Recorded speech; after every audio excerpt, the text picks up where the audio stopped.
Mga kapatid, magandang gabi po sa inyong lahat. Kayo po ba ay music lover? Yung sinasabi kong music lover na kapag kayo ay nagmamaneho, gusto nyong tumutugtog ang inyong sound system at inilalakas nyo pa. Habang kayo po ay nagmamaneho, pinapatugtog nyo yung mga paborito nyong mga musics. Meron nga po kayong mga nakasave pa sa inyong mga cellphones, nakasave sa inyong mga USB, isinasaksak nyo sa inyong sound system at pinapatugtog nyo po yan. Alam niyo po mga kapatid, nung araw, nung kami po ay bumabiyahe pa ng tatay ko diyan sa Novaliches, Blumentritt, yung aming ruta. Naku mga kapatid, sikat na sikat noon, mga panahong anto po ay 80s. Sikat na sikat noon ang mga music po ni Madonna at iba pang mga new waves na mga music noon na kapag ka po pinatugtog mo sa iyong sound system ay talaga namang masisiyahan ka. Doon sa jeep namin na Novaliches Blumentritt, yun may mga jealousy pa po yun eh.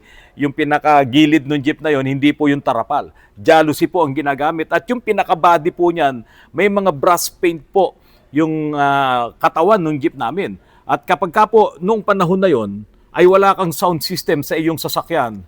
Nako, pagka sa rush hour, puno ka. Pero kapag ka hindi rush hour, walang sasakay sa'yo dahil talagang hinihintay po nila yung mga jeepneys na mga pampasada na mayroong mga magagandang sound system. At karamihan po ng may mga magagandang sound systems po noong araw ay yung gumagamit ng KP500 na Pioneer na derelo.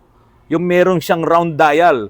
Napakaganda po kasi ng tunog nung stereo po na yon. At kapag ka pinatugtog na nga itong mga new waves po na yan, naku talagang mararamdaman mo, iba po talaga yung lagabog, iba yung tweeter, yung high frequency. Talagang napakasarap pong pakinggan ng mga music po na yon. Pero meron din naman na mga slow. Ano pa yung mga slow? Yung mga mahihilig po sa slow rock. At isa na po ako sa mahilig sa slow rock, mga kapatid. Kapag ka pinatugtog na po doon yung kanta ni John Lennon, gustong gusto ko po kasi yung umpisa nun eh. Kapag pinatugtog na po yung Mother You, pakinggan nyo yung instrumentation niyan, pakinggan nyo yung bagsak ng mga drums niyan. Naku, napakasarap pakinggan. At kapag ka nakasakay ka sa mga bus dyan po sa Guadalupe, TAP, yung mga bus po na yan, yung mga PBP, na mga bus na yan, talagang lumalagabog ang mga sound system nila. Ramdam na ramdam mo yung kung paano tumutugtog yung mga slow rocks po na yan, na kanta ng Scorpions, kanta ng Nazareth, at marami pa pong iba. Mga kapatid, dagdagan nyo po yung mga sinasabi ko. Yung mga music na kasabay ng inyong pagbibinata nung panahon na yon, yung 80s, 85 hanggang mag-90s o hanggang lumampas ng 90s, yung mga music po na yan, nakasama natin habang tayo mga nakasakay sa mga jeep na patok na yan, dagdag nyo po dito sa comments kung ano yung mga music na yan. Kahit na slow rock, kahit na hindi slow rock, yung mga love songs na gusto nyo, pakicomment nyo nga po dito at balikan po natin yung mga ganyang alaala. Nung panahon po kasi na yun, mga kapatid, yung mga sound setup talagang pinalalakas nila. Lumalagabog po talaga. Swerte yung mga may pera noon at nakakabili sila ng mga magagandang car stereo. Car stereo ng Pioneer, ng Sony. Pero merong mga magagandang assemble. Iba talaga ang Pinoy eh. Nilalagyan nila ng audio booster. Alam nyo ba yung yung aluminum door, yung pinaka-pasimano, yung ganyang aluminum na ganyang kalapad? Ilalagay nila doon yung FM kit, FM radio kit, tapos lalagyan nila ng amplifier na ang IC noon ay AN214, yung ginagamit ng KP500, tapos lalagyan ng audio booster na kapag ka pinatugtog mo, talagang napakalakas po dahil yun nga po ay naka-booster. Yun nga lang, yun po ay mga mono amplifiers lang ang ginagamit. So nung panahon na yun, talagang pumatok po itong mga jeep na yan at sila talaga yung hari pagdating po sa mga sound system. Diyan sa Novaliches Blumentritt, dito sa Makati, diyan sa TAP, lahat po halos ng mga sasakyan nun, ng mga jeepneys ay mayroong mga magagandang car stereo. Mayroon silang mga malalakas na sounds na pinapatugtog. At nung panahon po ng 90s, lalo pa pong lumakas itong mga sounds po ng mga jeepneys po na ito. Dahil nga po may nabibili ng mga talagang malalakas na amplifier. Hindi na po yung booster, talagang matitinding mga amplifiers at naggagandahang mga speakers, mga subwoofers na inilalagay na po sa mga jeepneys po na ito. Pero paglipas po noon, pagpasok nitong 2000 pataas, ayan, nababawasan na po sila. Meron pa rin namang natira. Hindi nga lang nila inilalakas ang kanilang sounds kapag ka may manghuhuli. Kapag ka nandyan na si LTO at nandyan na po ang mga HPG. Kasi talagang pag iyan ay naabutan nitong mga manghuhuli po na yan, kakalasin po talaga yung mga stereo na yan at talagang kinukuha po yan ng LTO kasi nga po bawal yung mga malalakas na sound system sa mga pampublikong sasakyan. Kasi naman, yung mga patok na yan, yung mga patok na jeep na yan nung araw, kapag ka itinodo nila yung kanilang mga sound system, lalo na nung nauso yung kanta na jum jum jum jum jum jum jum jum jum jum jum jum yung Ice Ice Baby. Ang ganda po kasi talaga ng bass niyan kapag ka pinapatugtog ng malakas sa mga PUJ na yan, sa mga jeep na yan, tuwan-tuwa itong mga kamote drivers. At habang sila ay nagmamaneho, talagang sumasayaw din yung kanilang mga jeep. Gumaganyan-ganyan po yun. Ibinabanking-banking nila. Alam ko po, nakikita nyo sila. Kaya kung makikita nyo yung mga ganyan, di ba, inis na inis din po kayo dahil napakadelikado po talaga nun. Kaya po, kung kayo ay masasakay sa ganyang mga jeepneys na yan, naku, bumaba po kayo, pumara kayo dahil delikado po yan sa inyong mga buhay. Kaya po, nung nagkaroon ng batas na RA 10913 or itong tinatawag na Anti-Distracted Driving Act, marami po ang nabawas sa mga ganitong mga bisyo nitong mga kamote drivers po na ito.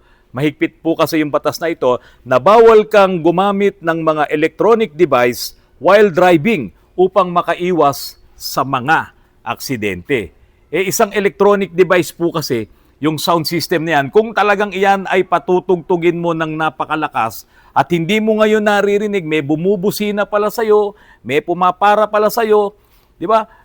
Yung ano mo, yung mind mo, yung pandinig mo ay distracted talaga, ikaw ay nagmamaneho. Kaya po talagang bawal yang malakas kang magpatugtog. Kaya mga kapatid, kung kayo naman ay hindi namamasada at hindi naman masasabing kayo ay patok na kamote driver, wag niyo pong uugaliin na kapag kayo ay nagmamaneho ng inyong kotse, ng inyong SUV, ay pinapalagabog nyo ang inyong sound system kung kayo ay nagmamaneho. Baka mandamay pa po kayo ng iba kung kayo po ay makasidente. Alam niyo mga kapatid, nung nauso yung mga LCD monitor doon sa mga sound system natin, yung mga original na naka-install doon sa mga bagong bilim sasakyan, hindi mo magagamit yung LCD monitor na yan kung ikaw ay bumabiyahe.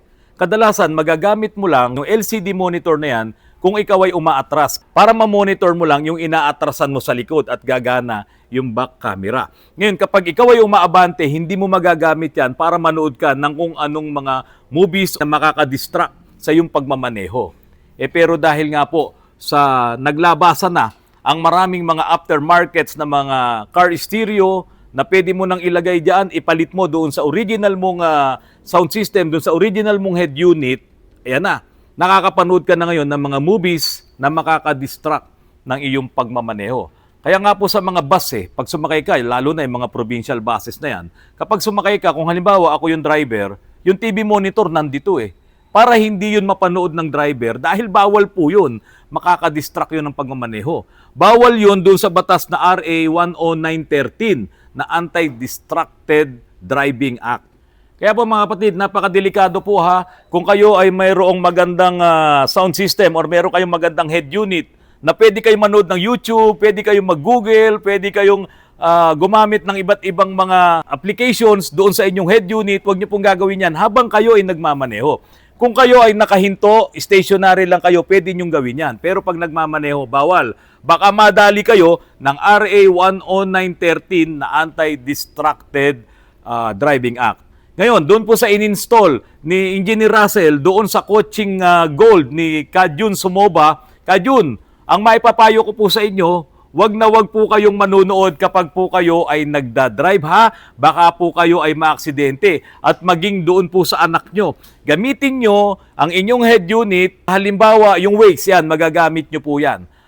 Bawal din po kasing magtelepono Although yung inyo pong head unit ay pwedeng makasagot ng telepono, meron po kasing microphone na nakalagay doon sa harapan nyo, doon sa may ibabaw ng steering wheel, may microphone doon na pwede kayong sumagot ng tawag at pwede kayong makapag-usap. Pero dahil nga po sa bawal yon, doon sa batas na meron dito sa Pilipinas, yung RA 10913, wag nyo pong gagawin yon. At maging doon sa lahat po na mayroong head unit na ganyan, itong HD na Android head unit, wag na wag po kayo manonood habang kayo ay nagmamaneho. Nagugutom na ako. Engineer Russell, simulan mo na nga ito. Itong itinapat mo sa electric pan na to.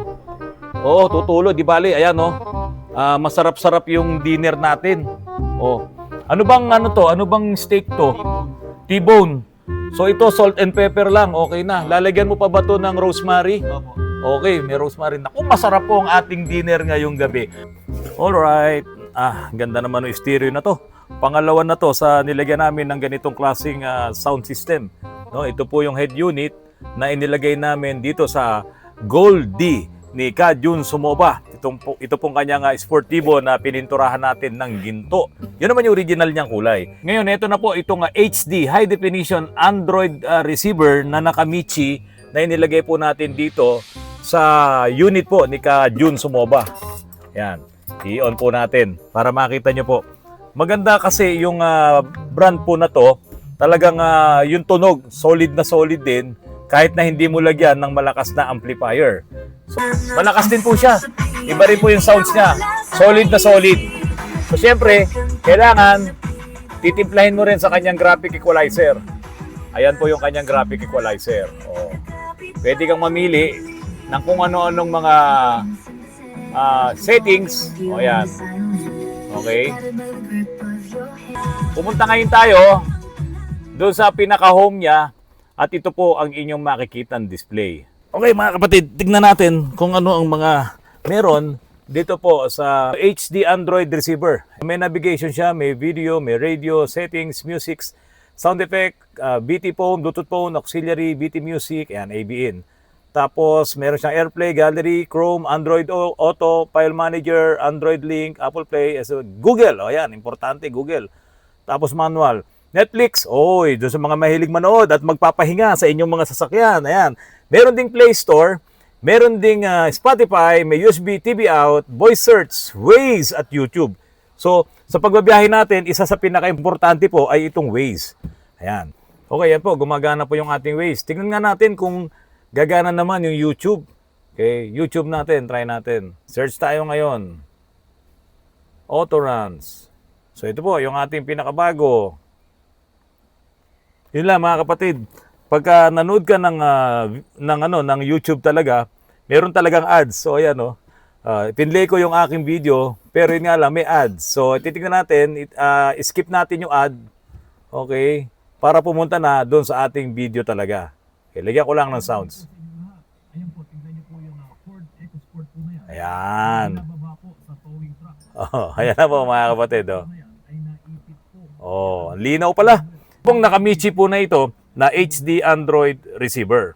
Mga kapatid, meron akong bisita dito. Ito sa tabi ko, nakaupo. Isang matigas ang ulo at isang malambot. Pero hindi po sila mga tao. Ito po, meron akong sample ng run flat tires at meron akong sample ng ordinary tires. Itong ordinary tires, ikakabit po ito sa van na photon van. Yun ay pambiyahe, pang-commuter. At ito naman pong run flat tires ay para sa expander. Ito po yung run flat tire. Radar po siya. Pakita mo. Kita ba yan? Ang ganda ng pagkakasulat, no? So yan. Tignan niyo po mga kapatid. Napakatigas po ng gilid nito. Napakakapal. Hindi ko nga siya kayang, ayan, apersado. Hindi po arte ito, ha. Sobrang kapal niya. Kaya kahit sabihin mong ito ay matusok ng pako dito, ang magpabibigay ng lakas dito para hindi dumapa ang inyong gulong ay itong kapal nitong sidewall. Yan. So ito sa kapal ng kanyang sidewall, yan, ang sukat po nito ay 2555 R17. Pwede pala to kay kay Coaching Cuba ako yan ngayon ang tutulong sa iyo para kahit na ikaw ay matusok kung gaano mang kalaking pako yan, 80 kilometers ay makakauwi ka pa. Hindi pa siya talagang dadapa. Unlike po ito, tignan nyo, ito po ay para sa ilalagay sa photon van, tignan nyo naman, ginaganyan-ganyan ko lang. Manipis po talaga yung sidewall. Kaya po, pag ito ay nabutas, sumingaw, at talagang dadapa na po yan. Ayan, tignan nyo. Ako pa lang yan, dumadapa na yan. Pero ito, hindi ko yata kaya. Ayaw. Sobrang tigas, no? So, yan po ang advantage ng run flat tires na mga gulong. Para sa mga babae or para doon sa mga nag-oopisina, kung kayo naka-expander, tamang-tama po sa inyo to. At yung iba pang mga bagong sasakyan ngayon, mga crossover na yan, mga kotse rin na naka-low profile, ay pwedeng-pwede po na gumamit kayo ng run flat tires. At iyan po ay available po sa mga radar tires po natin. Pag may nakita po kayong ganito na sticker, ito po ay Run Flat Tires Technology ang gulong po na ito. Ayan, pag nakita nyo po yan. At karamihan po nung mga sasakyan ng mga modelo ngayon, yung mga high-end din ng mga European cars tulad ng BMW, gumagamit na po yan ng mga run flat tires kasi wala nga po silang spare tire.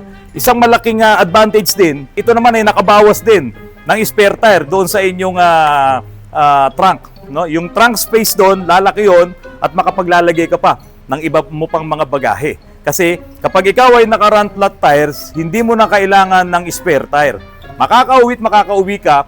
Kung halimbawa dito sa Antipolo, makakauwi ka pa dyan sa Pampanga. Kaya yung 80 kilometers. Pagdating mo doon, syempre ipapaayos mo. Katulad din naman po ito nung mga standard na gulong na ganito na kapag ka napako ka, tatanggalin mo yung gulong at lalagyan mo ng patch. Patch lang, okay na eh. Wala ka ng problema. Huwag mo lang tong i-vulcanize kasi baka masira yung nilalagyan ng yung pinagbabaga. Huwag po, patch lang po yan, okay na. Kasi matibay naman po talaga to, hindi siya kayang basta-basta bumibiyak. O, ayan, nandito ka na naman. Kahit saan ako pumunta, talaga ikaw.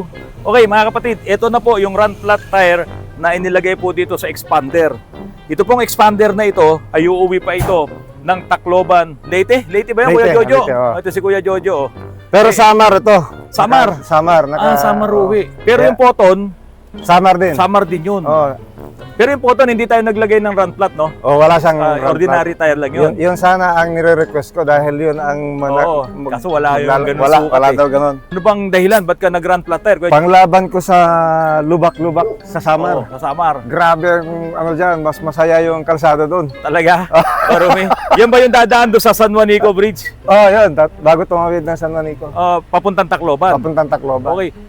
Doon ba sa Samar, wala bang vulcanizing? Bakit kailangan mo ng run flat tire? Gaano kalayo? Halimbawa, nasa Samar ka na papuntang Tacloban. Gaano ba kalayo pa yun? From sa bayan ko, Paranas, 2 hours ride. 2 hours ride. Mga ilang kilometers yun? 100 something. 100. Oo. Kaya ako naman naitanong, ito kasing run flat tire, kahit yan ay matusok ng pako, 80 kilometers, makakauwi ka pa sa inyo. Yun ang Kakayanin pa talaga yun ang ito. kailangan ko Oo. So Kuya Jojo, kanina pinakabit mo sa vulcanizing. Tapos pagpunta mo rito, anong ride niya? Kumusta ride? Sabi kasi nung iba matigas daw, sabi nila. mas malambot, umano siya, kumakapit. Kumakapit. Pag ina-accelerate mo, kumakapit. Kapit na kapit talaga Oo. kasi ito'y gumagamit na rin to ng silicone technology. Oo. Yun O, ang yung napansin ko, ginagamit iba ito. yung ano niya. Oo. So, teka, magkano bang bili mo rito kay Sir Angel? 6,200 something, mga 6'3", ganyan. 6'3". Ano bang size nito? Ang size nito ay 205, 55, R17. So, ang bili mo, Stock height siya. stock height. Stock So, height 6,300. 6,300. Mura na yon. Kung ikukumpara mo sa ibang run flat tires, parang ordinaryong tire lang to.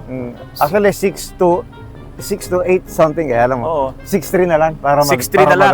Alam mo para kung bakit. Alam mo kung bakit, sir. Oo. Sa totoo lang, yung 6'8", 6'7". yun ay 6'7", yun ay SRP. SRP niya, oo. Oo. Ngayon, ibinigay sa'yo, yun dapat tubo ko. Kasi nakadirekta na po kayo Ayan. kay Sir Angel Tuyugon. Kung ako ngayon na magbebenta, ibibigay ko sa SRP na 6'8". Yan, Oh, yan, di ba? yan, yan, So yan. meron akong 500 bawat gulong o 2,000 rin po yun. Oo. 4 na 500.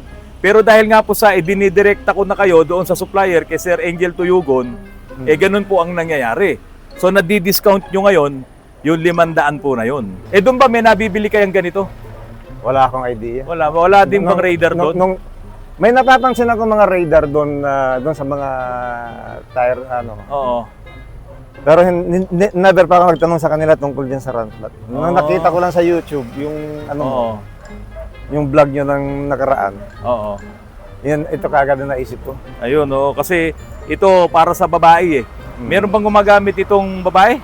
Siyempre, Sino? yung ating yung ex-girlfriend. ex-girlfriend. Oo, na ngayon ay Mrs. na natin yung ngayon. misis mo na. O, batiin mo naman si misis mo. Bago tayo magpaalam. Shout out sa aking Oo. may bahay, Okay mga kapatid, si Sir Jojo Gabon. Gabon ay meron din siyang business, yung air conditioning. Nag-i-install sila ng mga air condition, pati yung mga yung malalaking mga yerong ganyan na ginagawa. Mga ducting. Mga ducting, yung mga centralized na air condition system sa mga malalaking mga building, sa mga malalaking opisina. Sila po ang hahanapin nyo kapag po kailangan nyo ng ganyang serbisyo. Diyan po sa Samar at sa Tacloban. Ano yung company nyo, Kuya Jojo? Gabon Air. Gabon Air. O, ayan. Ako naman, ang hangin na malakas, standard electric fan. Hangin ni Rod Navarro. Okay mga kapatid, maraming salamat po sa patuloy na pagtangkilik nyo po sa Autorans. Malapit na po tayong umabot sa 1 milyon. Di ba? Lokohan pa po yun. Lagi po kayong manonood ng aking mga vlogs at para makakuha kayo ng mga bagong tips, lalong-lalo na yung mga ganito na run flat tires, murang-mura pala siya. 6.3 lang ang presyo. Hindi mo na kailangan ngayon ng spare tire. Kahit saan ka pumunta, basta 80 kilometers away, pwede pa kang mag 100 siguro yan kung hindi naman puno ang inyong sasakyan, kung ikaw lang ang sakay. Kaya po, salamat na marami sa patuloy na panonood nyo ng aking channel. Mabuhay po tayong lahat.